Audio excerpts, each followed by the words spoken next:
We are being recorded all the time anyway. That's okay. You're on, Paul. So how many of you are actually in live learning full-time with no hybrid or no distance learning? Okay, cool. How many are doing hybrid learning, like half on, half off? That's really tough. I'd love to talk to you guys because, you know, that's not easy to do. And then how many of us are actually doing distance learning solely at this point? Yeah, okay. None of these things are really easy to do right now. And what I've been talking with my colleagues about, and a lot of the tension in my department and in the school, is how do we make sure that students are actually understanding what they're being told, and I'm setting that framework up on that question in a very personal way. First of all, and Angela, I appreciate the fact that you're getting into the knowledge and action curriculum. I've worked for Lucas for a few years. I worked with Lucas for a few years now in terms of working on their KA curriculum. And really, the students are going to be most engaged in that. And the good part about that, and I'm back-ending this, is that they're being assessed all the time. They just don't know it. And so I guess that's the confrontation we have right now, is that we want to assess our students on a daily basis. We don't want them to know it, because that's just going to add more stress to layers of stress they already have with what's going on around them in the world. And then at the same time, we want the kind of feedback to say, is what I'm presenting to them actually engaging them, and is it sinking in? And so what we're at a crossroads right now in terms of how do we assess students, and you know, we're all looking at this, well, how do I differentiate an A to a B to a C to a D? My only opinion about that is don't. Assume every student can achieve an A, given the amount of time in curriculum. Every student is capable of achieving an A, regardless of their background, regardless of what kind of disadvantages they have. Given the amount of time, every student can achieve an A. So how do we set up assessments to access that ability to see them succeed? So there are several online assessments from relatively standard assessments. I'm not sure if you have familiarity with Albert.io. Have you seen that platform before? Thumbs up is better. Thumbs down is no. Good, cool. The head shake is really hard to see on a screen because I'm shaking my head, you're shaking your head, we're all shaking our heads. I get dizzy. I'll take a Dramamine next time before I actually get online. So Albert.io is a great standard assessment in terms of checking on multiple choice questions. I'm not sure, Peter, you might know more than I do at this point in terms of where College Board's possibly heading towards the end of the year, whether they're going to, Angela, yes, it does require a subscription, but I think you can test it first. Sorry, I'm doing the teacher thing. I'm looking at Peter and I'm answering your question at the same time. Peter, I have a question for you. Angela, I have an answer for you. So Angela, they do require a subscription, but I would push back with them and say, hey, can I test this out for a month? I'm just about to get, after we get off this meeting tonight, I'm going to get in touch with IXL and see if they're doing a module for APGov. IXL, I think, I've taught math in that curriculum. I've taught language arts in that curriculum. It's super, super old school. Question, answer, question, answer. Great formative assessment. Did you get the content? Yes. Here's the little module that we did. Cool. It's also really cool because the more you do well with the questions, the harder the questions get. So if you're ever teaching math with kids, IXL is a great place to go. So those are some really basic formative assessments that we can use. Obviously, AP College Board has their curriculum set up, and it sounds like a few of you are already ahead of where they're pacing their curriculum. They're trying to make ends meet at this point. They're coming back in to try to fill in, from what I can understand. Again, those are great areas to explore on a formative assessment wise. How many of you actually have looked at other technology? Jennifer, you're shaking your head like this is kind of boring, and I want more stuff. I was just shocked that you said that IXL did stuff other than math, because I only know it to do math. No, they have a whole language arts curriculum actually at this point. Which is, I'm looking it up on my phone. Oh, you're doing one of those student things, right? So multiple devices, fantastic. This is how we test ourselves as teachers. It's like, I can see you. I don't see anything in social studies above 8th grade. Well, I have a couple of contacts there, and I was gonna see if they're actually developing, because they're in competition with Albert.io and Khan Academy for sure. Khan Academy has some good modules for APGov. They're great if you're doing like a hybrid learning model where you've got kids live in class and you've got some kids that you have to do offsite. There are some really good resources there embedded within their different links that you can actually send them to and say, okay, here's what I want you to do and here are the questions I want you to ask. It's not, and Peter, you and I have talked about rigor. I don't think Khan Academy is all that rigorous, but again, it's a good formative assessment to say, hey, this is what we covered. Here are some tutorials if you didn't get it the first time, especially for kids who are struggling with different equity issues in terms of possible language differences or possible technological differences. Those are some great resources for kids to get into, to loop back to say, here's what we covered, here's the curriculum, either back-ended or front-ended, depending on your skill set. And yes, we are teaching AP, but at the same time, we have lots of kids who have different diversity issues with regards to where they're coming from. And we want to pay attention to that for sure. Does Albert IO work for non-AP social studies courses as well? Do they do science and math and stuff? Yep. Yeah, they have a huge curriculum from math to science to language arts. They are more test prep, but they are, I guess, in my opinion, they're competing with Khan for their base essentially. So the way that they do their questions is that you can, as a teacher, you can create multiple choice questions and send them in, and they will pay you if the question's accepted. There are copyright issues and stuff like that. So you could be a test writer if you want. And so that the questions are generated by teachers who are working in the curriculum, and you're vetted essentially. I am not a person who does multiple choice questions. I'm not that smart. But they're AP Classroom, Paul? AP Classroom, I think, is a fantastic resource. But as I said, I think that, you know, those of you who are in like the semester unit or changing things around in terms of your pacing, if they could develop different modules to say, hey, plug this in at this time, they're writing it as you're teaching it right now. And that's, well, maybe they're 6 months ahead of you. But it's a great resource. It's just the pacing is going to be difficult. Jennifer, are you going to use AP Classroom? What are your thoughts? What are all of you? I'm curious what all of you think about AP Classroom. We just started today. Like today was my first day with students. It's going to depend on, I'd like to, but it's going to depend on if my students can all get on it at the same time if they can all get on it without any issues. Last year we had big issues with even my class of 11. If we all tried to get on at once, it wouldn't work. Yeah. I'm going to put an email address in the chat. His name is Will Yang. He's from Albert IO, and he emails me all the time to test it out. We can't buy it, so I don't ever even try to pilot it because I don't want to like something and then have to say, sorry, can't buy it. Because we're just not in the market for anything right now.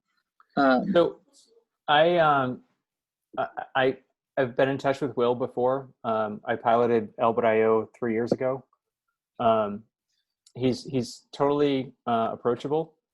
And I think if your district is having issues with funding, I think it's a totally appropriate time to push back to Albert IO and say, listen, we want to do this. Our students need access to this information. I think they will actually broaden that outreach. And even if you do a 6-month or maybe a year-long test on that, I think it's worth asking. Okay. And I'm happy to reach out to him as well. It never hurts to beg. No, I guess it doesn't. Yeah, not in today's. So I'm just writing a note to myself. Sorry. So in the meantime, though, like Jennifer, between now and say just 2 or 3 weeks from now, I'm just really wanting to hear from everybody. How are you planning on assessing it? Will it be formative? Will it just be a check? Are you planning to create your own? My thinking is, if you end up giving your tests out and allowing them open book this year, and we go back all of a sudden, they're out. You'll never be able to use them again. So, Catherine and Joanne, Angela, Adam as well. I'm just curious, what are you all, I've made the decision. I'm going to be giving my kids my tests. They are going to be formative. It's a progress check. That's all it is. I've made that decision. And once those tests are out, I will never be able to use them again as I had in the past trying to assure security. That's it. So it's just going to be formative. I've made the other addition that if there is something to go into the grade book, I will test them orally. I'm thinking about these AP daily videos. Why not, whether I'm ahead, behind, whatever the case might be, assign, they're 50 minutes, they're 10 minutes each, so 5 days worth of videos. Call a student before me, ask them 3-4 questions about the video, make sure that they've got the important points out. I mean, I know the course, you know the course. If a video is about I don't know, judicial review, I know what to ask them, see what they've learned, and then just grade them that way. That may go into the grade, because at least I know that's cheat proof. But everything else I'm not so sure about. So I'm curious. What are you all thinking? What are you all deciding? I've gone to that side already, and I know the controversy built into that. But that's where I'm really not 100% sure what I'm going to do, to be honest. I put some of my assessments on a Google form, especially like for my world history classes. With AP, I just don't know. I think after last year, we found out that maybe that the FRQs, I don't want to say they're more important than, but they could be more important than the multiple choice. Kids know how to take multiple choice tests. I think they need to be exposed to the different types of multiple choice questions that may be on the test, because they are somewhat different. Especially this, since the redesign, that little chart one is a little bit different, and it's kind of hard to follow. But I don't know. I have one class of 25 that is right now split between 2 classrooms that have garage doors, and I'm teaching in the hallway while I've got 2 kids at home who I'm teaching synchronously. So I can't monitor all of that in a test setting. It's just not possible. So I don't know what I'm going to do. I guess I really want to know, I guess I need to think about, what am I actually assessing? Right. And once I know what I really want to know, then I can figure out how I'm going to do it. But the idea of multiple choice is formative is probably the soundest way to go. And then I think use the FRQs more as a test in the grade book, if you will. Since I think that's what kids really look for and parents really look for, is to see how are you assessing at the end of a unit. It's an FRQ.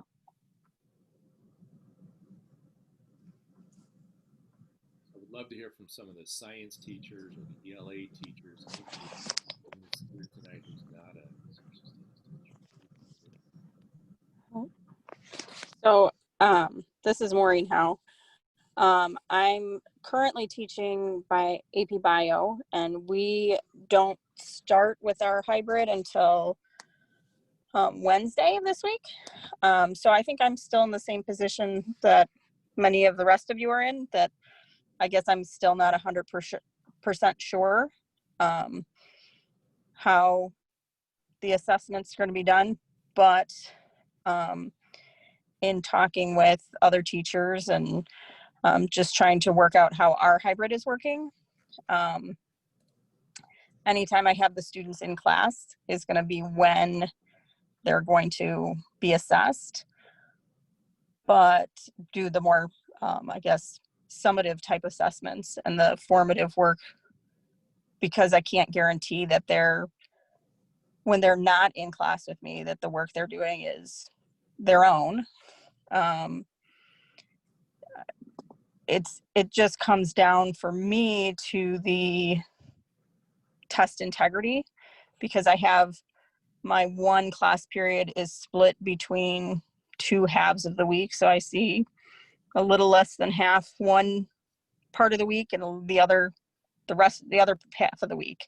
So they're basically going to have 2 separate tests, and trying to find some equity there is been difficult to figure out. Hi, everybody. Sorry I was late. I'm on Zoom all day.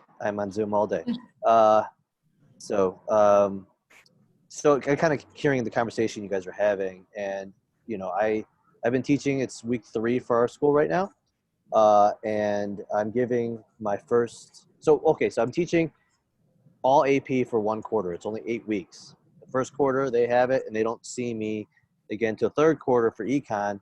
But I might use some of that time for review.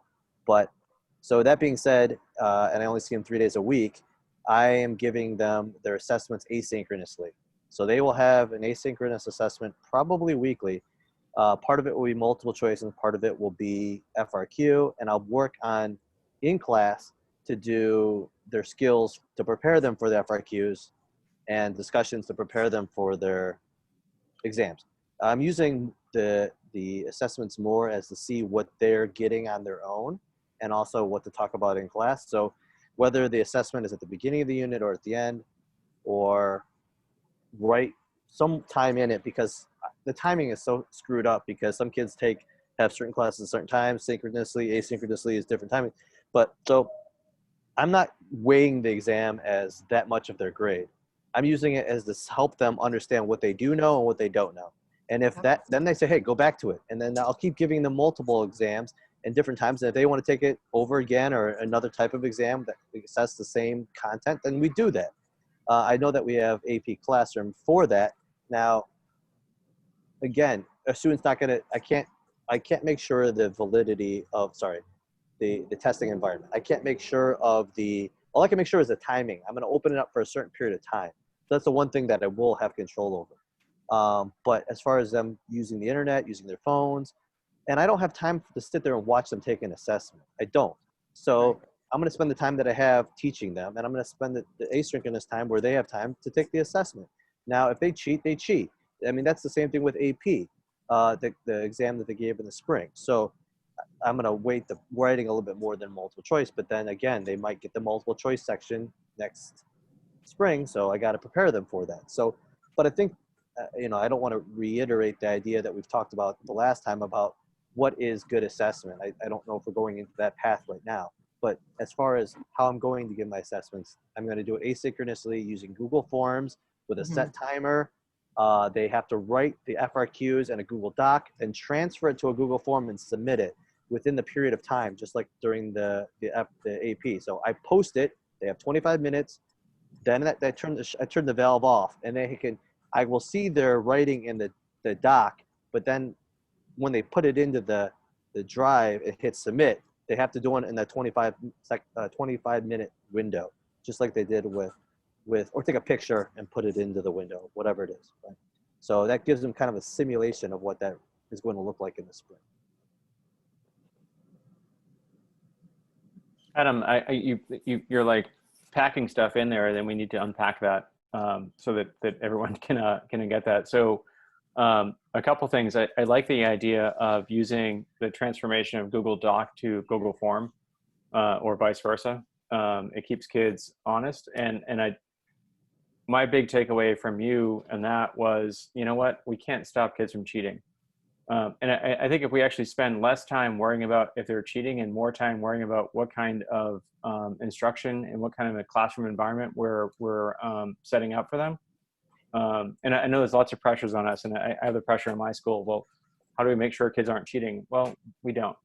But anyway, so I like that idea, and just in getting it out there, doing what we do as professionals to prepare, and I mean, and I don't mean deliver content, but prepare content for people to actually understand and then think about is really important. So that's a really basic format in using Google Doc to Google Form. Here's the time, submit it. Your timing is off now, and so therefore you're done. I like, Peter, you said before too, the idea of, and you kind of threw this in there kind of under the door before the door closed, about using video as a way. You have 30 seconds on a Flipgrid. to answer this one content-based question, whether it's an ID, what's the most salient issue with Federalist 10, and the smartest kid's going to say the answer to this is the Republic. 10 seconds done, and that just makes it sense. So I think those are the things that we're trying to look at, both on an efficiency standpoint. Adam, you said I don't have time for this. Yeah, we don't actually have a lot of time for this. The Flipgrid idea is, it's just one of those. It's another classroom management project, though. And Adam, I appreciate that post. Managing Flipgrid. So what I'm trying to do is do half the class as an exit-based checkpoint on Flipgrid, and the other part that if I'm in hybrid mode, I will do that live. You have 10 seconds to stand up and deliver your content. Kids like videos better than they do live, but I want them to actually experience both. And so I guess what I'm getting a sense tonight is that most of us are more engaged in the idea of how do we have formative assessments on a regular and almost daily basis, and then we're moving away from the summative assessment outside of possibly a longer term project per se, as opposed to a test or a sit down 50 multiple choice, 2 FRQs, you're done in 55 minutes, that kind of thing. I think there's a turning point here with our educational norms. Checking kids in daily as opposed to checking kids in every tri-weekly. Right. If I can add to that, I'm virtual. I'm 5 days a week. I have 31 minutes, and that's it. Wow. So 31 minutes, 5 days a week. And that's for that's it. That's all I get. Mm-hmm. So I'm going to say that I'm starting week 5, but I really feel like I'm starting week 2 because we were given the directive the first 2 weeks, no content. It needs to be rapport building and all of this. And I'm like, I have a semester class, Oh, wow. Can fit. So I'm still in unit number 1. We're making progress, but here's what I'm doing in terms of me getting some kind of, because I can't get from the kids what I'm used to getting from them in a class discussion or what have you. Breakout rooms aren't working for me. So I've got some barriers. So what I've been doing is, short reading quizzes every day, and then on a Google form, we get that, I get the results, and then I'm offering my kids test corrections for quizzes, text corrections for anything that I'm giving them. And so, yes, I've done some assessment early with, I haven't used Albert in a while, and I really liked it, but I've started to use AP Classroom. I've started to use a couple of other things, and what they're not getting what they don't understand is what's going to drive what I'm going to spend my 31 minutes on.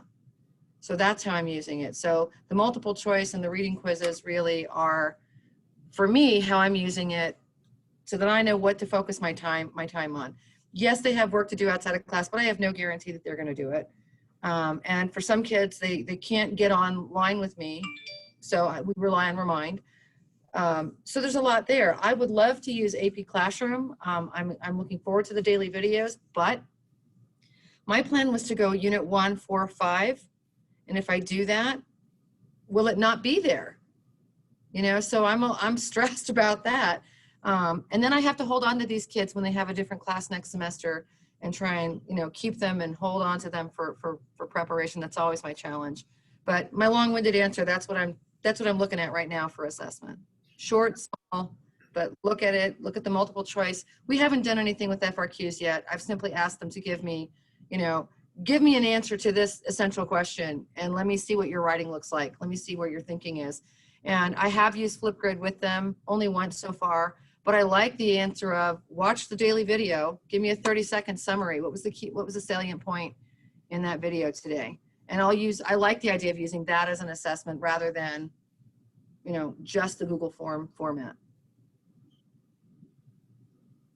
I really like that.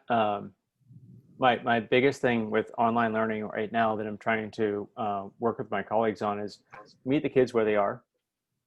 We're not about content anymore. We're not about curriculum. We're about trying to be compassionate and I guess that's the role of the educator, right? And that's my soapbox stance.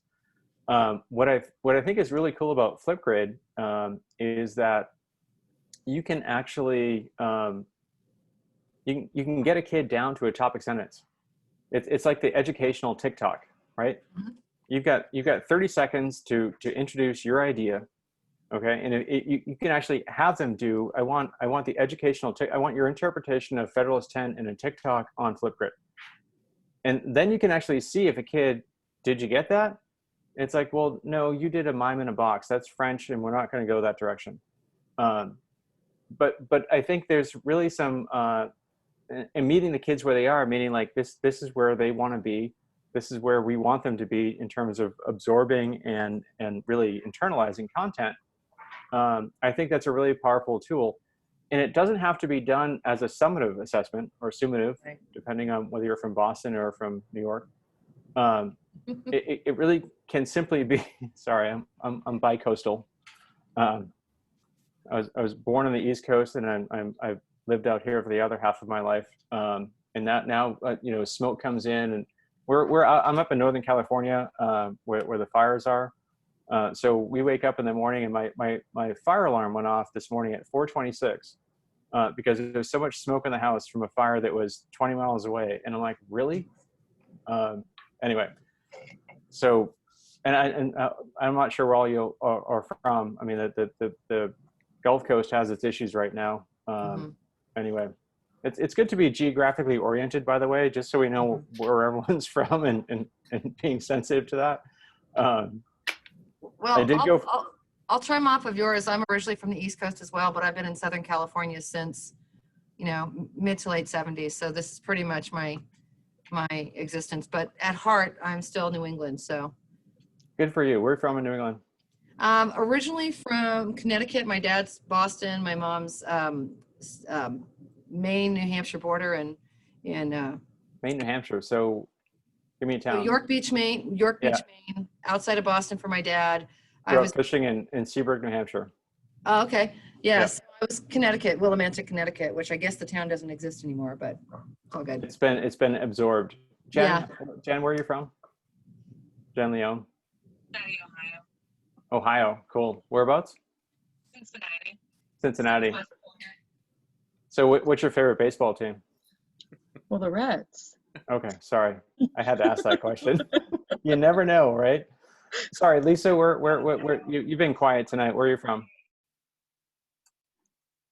I'm from Western Massachusetts, so Springfield.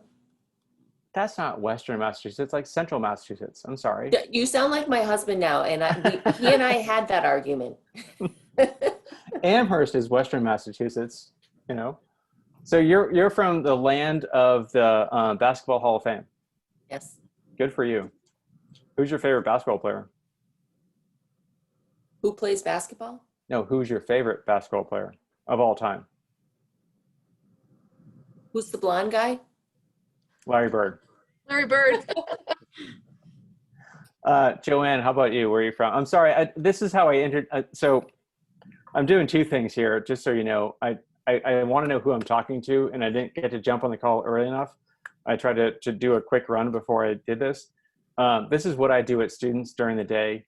I will interject. I will sacrifice contact to get them to know each of us better online. And so, yes, I do want to know who you are, where you're from, what your background is, because that just makes us better people. Okay. So Joanne, you're next. I'm sorry, you're on my screen and you're it. You're muted, I think, actually. Uh-oh. So if you can hear us and we can't hear you, go ahead and Hello? post something on. There you go. Okay. There you go. Sorry. I'm not from New York, but I'm in New York. We haven't started yet. They switched our schedule with the kids, so we start with them on the 10th. Oh, wow. Whereabouts in New York are you? Westchester? Oh, yeah. Cool. Peter, So- have you told us where you're from? From the Los Angeles. With your tan skin and your SoCal look? Yeah, it's been nice these days. We were just over checking out the water. There's some nice wind blowing, and I'm taking my son and daughter, they're 30-year-olds, taking them sailing for their birthday. Oh my God, that's awesome. But I'm from Los Angeles, area. originally? No, I was born in Germany, and Oh, but I've been Whereabouts in Germany? well. I was born in Frankfurt, but that was just by accident because of a car trip there that day. But no. Okay. Wow. That's cool. small world. Small world. Used to live Is in Germany. Live in Germany? As a military dependent, yeah. And Yeah. Westchester, Dobbs Ferry, Terrytown, Yonkers, all of that is. Adam, I know you want to talk about content, but I'm going to take a pause here to figure out what your background is. No, well, yes, I do. But I know you.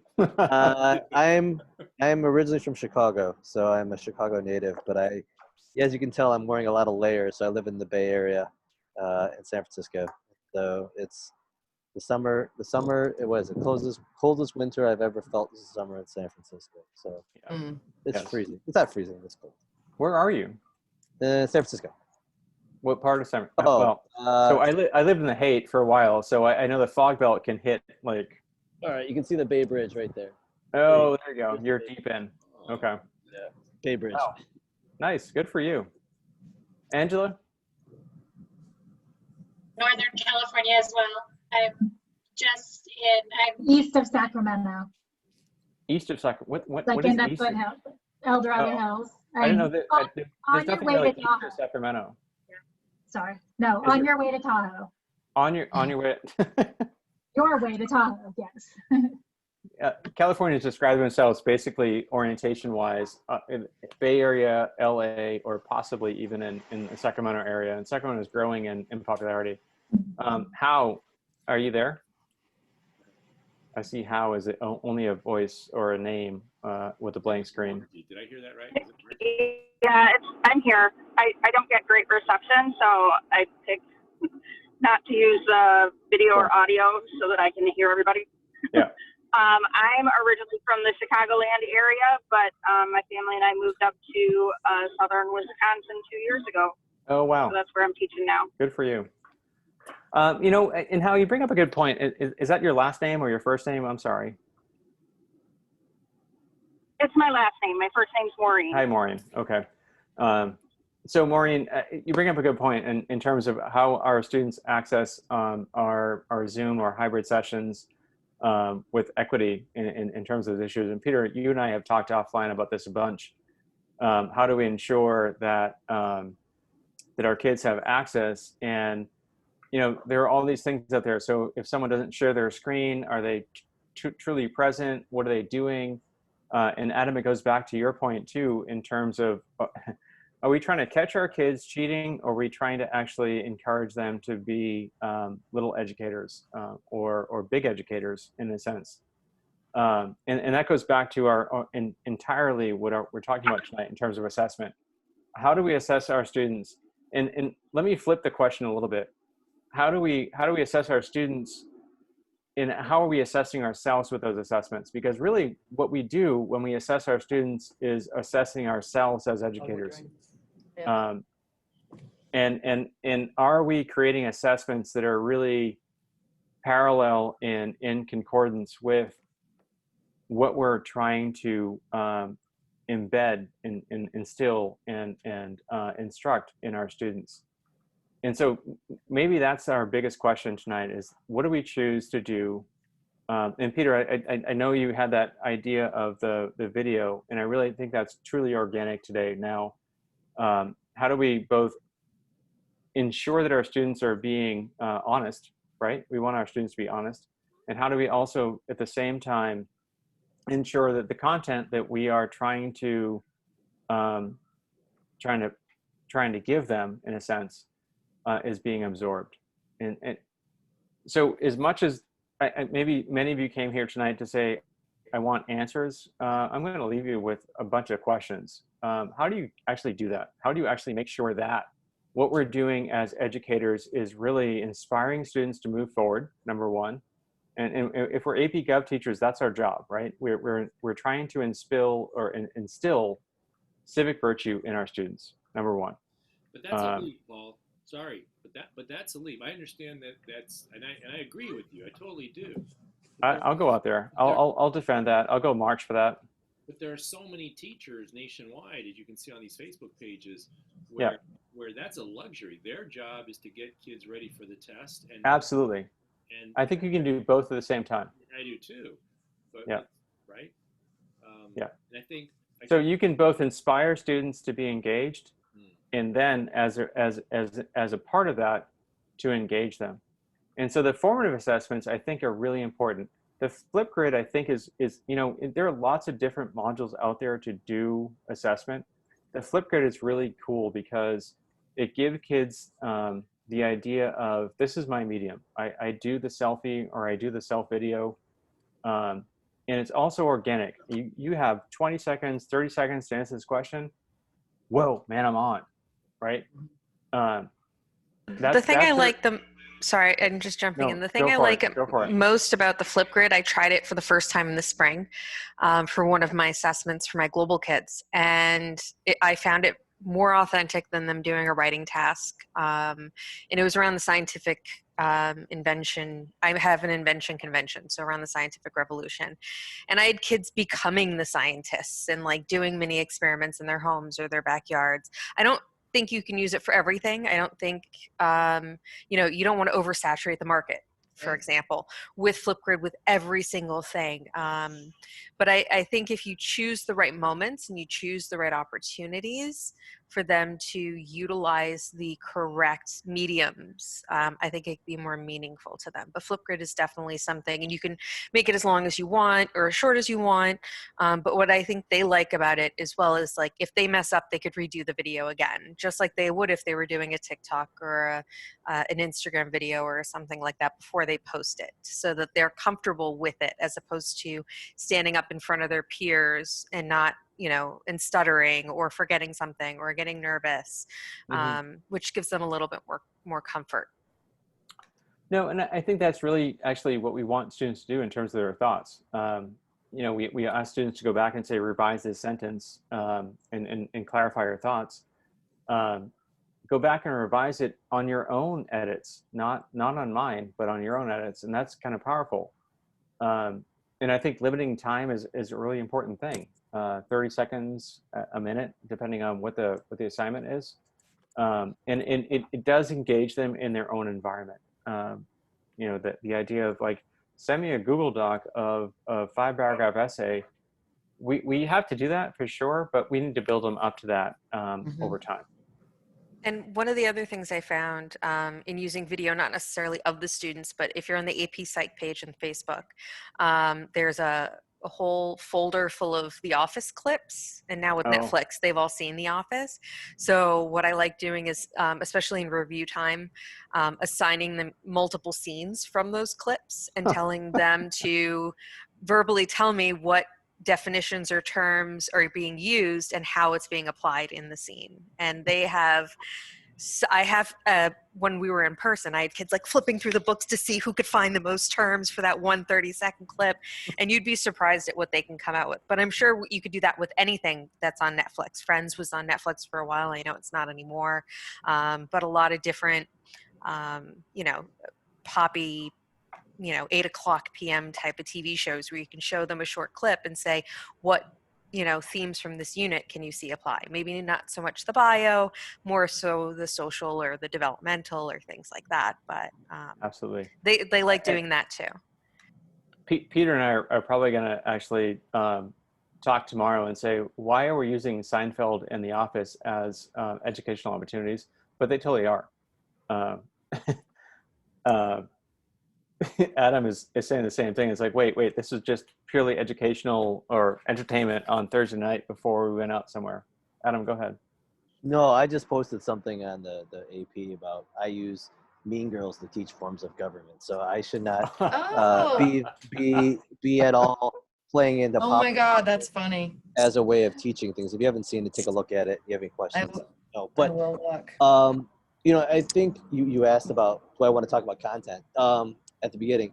So, Paul, I like that you asked us all where we're from, and you kind of made some connections there. I don't know if you did that on purpose, or you're like, oh, I have a connection there, but also the connections that you guys have there, and you asked about questions about things. So I think that,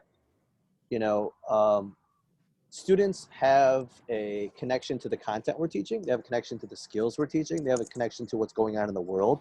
And I think that this year's an election year. There's a lot of stuff going on in the world that students can connect to locally, state-wise, and nationally. Talk about the fires, the idea of federalism and the idea of the state government and dealing with the fires for the federal government, talking about, that's just in our area. And then, I know, I don't, she's from southern Wisconsin. There's a lot of stuff going on in southern Wisconsin right now that is stuff that's connecting to class. So what I'm saying is that you can make those connections with students and ground the work in that. Also, this goes back to a bigger idea. What are we preparing students to? Whether it is to pass the test, whether it is to be active citizens, to be part of a democratic process, to have discussions and be able to discourse about different topics and connect those to the content and the skills that we're learning in class. We want them to be able to do all of those things, I think. I don't know if any teachers that I don't want them doing this or I only want them to do this. And I think that that being the case, with the smallest time that we have, the platform that we have to teach them, it makes things a lot more difficult. But we have to remember what our purpose is in the teaching the course and what our purpose is for our students, and for them to tell us what the purpose is for them taking the class. I've realized that sometimes I think that what the reason why the kid took the class and the real reason is totally different. So, when we're talking about big thing about assessments, hopefully whatever assessments we give and however we use it, using whatever platform and device and things, we connect the two together, the assessment and the purpose. And if we're doing that, then, I think that we're doing our job. Sorry, I just want to piggyback on that because I have been saying since I've started teaching Gov, which was day one of my teaching, that this class is about citizenship, right? But then when I started teaching AP, I still said that, but I wasn't really living it. And so I really think that this has been such a, as hard as I'm working right now, it really has been an opportunity for me to just do everything differently and remind myself why I'm teaching this class. And it's that it's not about some silly test at the end of the year, and it's not about teaching them how to write a very specific response to a very specific type of free response question. It's about making sure that they care about what's happening in the world. So I'm ending my first unit right on just bringing all these federalism issues to today. And, should Trump be sending in troops? I don't care what their answer is, but it's just such a great, rich discussion for them. And that will be more of a summative assessment for me than multiple choice or free response question that I can't really validate their responses anyway. So I'm just trying to keep focused on the opportunity side of this so I don't drive myself crazy.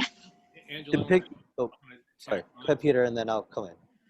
This is what I'm really wondering this year, is if we all are not increasingly going to get to this very same conclusion that you have gotten to. If there's no real cheat-proof kind of assessment, it seems to me that then if we're looking for content knowledge, it's going to be formative. Skills, the writing skills, we still may be able to discern which ones are getting an unfair advantage from which ones aren't. We may still be sticking with the writing skills. But what I'm thinking here is as we go down this line, when we have doubt about whether or not the student is getting an unfair advantage, it seems to me that we are going to be likely to give far greater numbers of A's and B's. I envision nationwide online era a flood of students getting A's and B's, teachers getting frustrated with that, looking for some other way to assess, and then bringing in the kind of work, PBLs if you will, where we're starting to assess the public speaking skill, where we're starting to assess, say for example, the research skill, the tech and digital media skill. In other words, where we're slowly going to make this transition from just preparing kids for the AP, content knowledge plus writing, to maybe preparing them for the real world, giving an opportunity to demonstrate skills in areas that go beyond AP and then holding them accountable to that. Because, let's face it, if you're going to grade a student on their public speaking skill, that's a tough one to cheat. To piggyback on both. That's going to happen. to piggyback on both of that, I'm doing a similar lesson that Angela just says for federalism. I bring up immigration, are they with states or the federal government? I talk about abortion rights or gay marriage, states or federal government. I talk about sanctuary cities, states or federal government, right? And they have to defend each side, and they talk it out, and they say, well, why are they on state side or why are they on the federal government side? And some kids move back and forth, and then they have to like, why did I move for one side and one side for the other? And then I also have them write about that. They reflect on that, and they write, why do they feel the way the states and the federal government, how does that work together? Now, then they take an assessment on federalism. They have to connect maybe the idea of federalism, examples of federalism, some sample questions. So I'm giving them multiple different ways to show they understand the idea of federalism and the application of federalism. And then they have a part with that with their project. So their action project, they're connecting federalism to a specific topic that they're doing research on. So you give students multiple ways to show you they understand the topic and multiple ways for them to do that. And they might not do very well in one of them, but they can show you in other ones. And so that is, I hope that we are also giving them multiple opportunities to be assessed and assessed in different ways so that they can Adam, show their abilities. What about ELA classes? What about the science classes? Do you think that thought also holds true? What about the math AP classes? Do you think it holds true for all disciplines, or is that thought of yours, which I do share, is that just unique to the social studies? I think actually the idea of the changes in mathematics right now in terms of CPM that we're seeing are actually more based in as opposed to just here's the mathematical formula, here's how you do it. CPM actually kind of pushes you to explore different ways of applying those mathematics. And I teach Algebra 1 and 2 for summertime as a summer school teacher and try to do it in those standards. But Peter, I think what we are asking here is a big question, and I'm glad it's being recorded. Because actually what we're really looking at in terms of assessment isn't really assessment, it's really how do we structure our curriculum to ensure that students are not just getting the content for AP, which is our obligatory and ethical goal, but how do we actually ensure that they're also becoming engaged citizens in the process? And those two things are really, they're not separate, they are actually superly intertwined. We need content, and we also need we need the engagement. And now we're going off on a whole theoretical level, and if we can take this offline, if anyone wants to, I'm happy to do that. I know many of us who come here tonight want specific goals. I would do Flipgrid as a formative assessment at the end of the day. Hey, here's the question of the day. I need 30 seconds of you on Flipgrid. I would do Google Docs or Google Forms rather. Here's the question, and then shut it down at 5 minutes, if that's the case may be, in terms of making sure the kids are getting the content. Yes, it's more, well, it's actually not more work for us, it's different work for us. And then possibly you can do seminar-based learning, and that's a whole different conversation we can have on a different learning environment online. You can do seminar-based learning online like we're doing tonight. And if you haven't ever checked out the Exeter Humanities Institute, it's Exeter Academy, it's the whole thing in New England. Check them out. They have a great way of managing seminars and mapping. There's spider mapping, there's equity mapping, there's that whole different way of managing content via a seminar. These are all things that are possible right now. So Peter, maybe another conversation can be like where we can go from here versus like in terms of assessment. Honestly, keep it formative. Pick one summative assessment. So for me, for the Founding Fathers unit, they have to write a pamphlet to their respective newspaper based on their role as a founding father in the Constitutional Convention. They actually have to articulate the needs of their constituency, their own reflective ideas, and then market that to whether it's Virginia or to New Hampshire, whatever the case may be. And so their summative assessment is, can you write to an audience based on the needs of your constituency? And then I roll that into a legislative simulation real time about your constituency right now is, California District 2. What are their needs in 2020, and how are you going to articulate them? So I do summative assessments based on what their outcome is, not really based on where they are like at any given point in time. Quizzes, sure. Do you get the idea of federalism versus, whatever the case may be? Yeah, I can discern that, no problem. Can they actually figure out what the needs of representative democracy is and the goals of the course? And then can I assess them on that? And that's where I'm going to hold them accountable to that. Well, it sounds like you're trying to, and if it is, I support highly. I am. I'm pushing for KIA. Yeah. No, I wasn't going to say that at all. Oh, sorry. No, sounds to me like you're doing a great job of balancing the two, of trying to balance the two. No, I'm not at all. That's only theoretical. In theory, this works in my mind. In my students' heads, who knows what's happening? No, I like what you laid out there just now. That was good. Pat on the back coming there. I like that approach. And I already checked the fact that we cannot actually make our students register to vote as teachers, because that is that's a violation of their rights. I tried to, I said, years ago, I said, if you register to vote, I'll give you 2 points extra on your quiz. That doesn't work. But you can have students come into your class and do a registration. Absolutely. They can actually articulate their needs for sure, but I cannot give them credit for voting. I want to share something I've been experimenting with these first 3 weeks as we close out. For those of you that remember football from the old days, the players would come out with their helmets and they'd have stickers on them.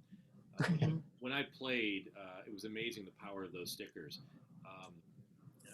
You got them if you performed well. If you didn't perform well, you would be told, and you told it why and how you didn't perform well. But that was the worst penalty. I mean, you wanted those stickers. And so this year, this is what I'm doing. I'm awarding, if you will, digital stickers. I'm awarding success. And I'm staying silent on the failure to come to that level.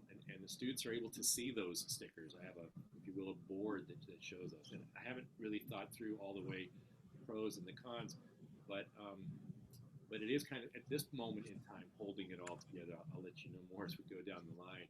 But these tests, if you did really well, you get the sticker. Otherwise, there's just nothing there. How that's going to translate in the grade book later on, I haven't figured that out. We'll see. That's a whole different conversation. We're at our hour, Paul. We are. Close it out, Peter. You close out. You're doing great. We'll have just tell everybody we're going to have to do another one of these. Assessment's a good topic. So we're here. Peter and I have been online, offline for a while now. So please feel free to extend any questions or comments that you have to colleagues. We're happy to help out collaboratively. He's in SoCal, and I won't hold that against him. I'm in NorCal. It's kind of like the North and the South, but modern day. Thanks, Adam. But anyway, so we're here, and we want to actually engage in meaningful dialogue for you guys and for us as well. I mean, I learn more listening to what's going on in the country than you can ever imagine. And I share that with my colleagues, and that goes exponentially beyond that. So I appreciate you being here. If you need more from us in terms of specifics, how do you do that? When do you do that? We can provide that. But these are more, in my mind, more conversational, more dialogical conversations. And Peter and I talk offline every week, anywhere from sailing to fires. And so I appreciate the collegiality. So thank you very much for being here tonight. But please feel free to reach out to us. We're here, and you can disagree. That's what relationships are built on. agreements and disagreements. Also, let the science teachers and the English teachers know. We'd love to hear what are they planning to do to see how that affects. Right now, there's a nice mix here actually tonight, but as we record these and share them on all the various AP Facebook pages, everybody's welcome. Everybody's welcome to share. For sure. We are all in the trenches together. True. Yeah. All right. Thank you, guys. Have a good night, everyone. Good night, everybody. Take care. Take care.